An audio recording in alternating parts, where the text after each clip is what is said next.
ஆண்டவர் என்ன இன்னைக்கு முக்கியமாக சொல்றாங்க அப்படின்னா, சில இடத்துல நீங்க கண்ணீரோடு விதைச்சிட்டு அதை அப்படியே கிவ் அப் பண்ணிருக்கீங்க. இதுக்கு மேல இதை நம்ம சரி செய்ய முடியாது, இதுக்கு மேல இதுக்கு நம்ம முயற்சி செய்ய வேண்டாம், இதுக்கு மேல இதுக்கு நம்ம பிரயாசப்பட வேண்டாம். ஆனா ரொம்ப நாள் பிரயாசப்பட்டிருப்பீங்க, ரொம்ப நாள் அந்த நிலத்தை உழுந்திருப்பீங்க, ரொம்ப நாள் அந்த நபர்களுக்காக அந்த காரியத்திற்காக நீங்க கண்ணீரோடு ஜெபிச்சிருப்பீங்க. நிறைய உங்களுடைய எனர்ஜி உங்களுடைய பலனை நீங்க இன்வெஸ்ட் பண்ணிருக்கீங்க. எல்லாத்தையும் பண்ணிட்டு அது மாறவே இல்லை, அதுல ஒரு சேஞ்சஸே இல்லை, அது எந்த ஒரு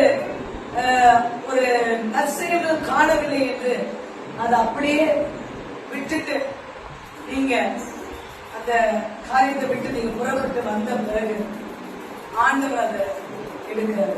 ஆமென், ஆமென், ஹல்லேலூயா. ஏன் எடுக்கிறாருங்களா?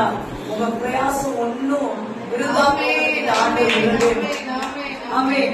உங்க பிரயாசங்கள் விருதாவாகிறதையும் உங்கள் பலனினால் நீங்கள் செய்ததை நீங்க இழந்து போறதையும் தேவன் விரும்புறதே இல்லை. ஆமென். நீங்க என்ன செஞ்சீங்களோ அதுக்கு பலன் கொடுக்கணும். நீங்க எங்கேயாவது சகிச்சிருந்தீங்க, நீங்க இருந்த அவமானத்தை நிந்தையும் சகிச்சிருந்தீங்க, நீங்க குற்றச்சாட்டுகளை சுமந்திருந்தீங்க, எல்லாத்திற்கும் பலன்.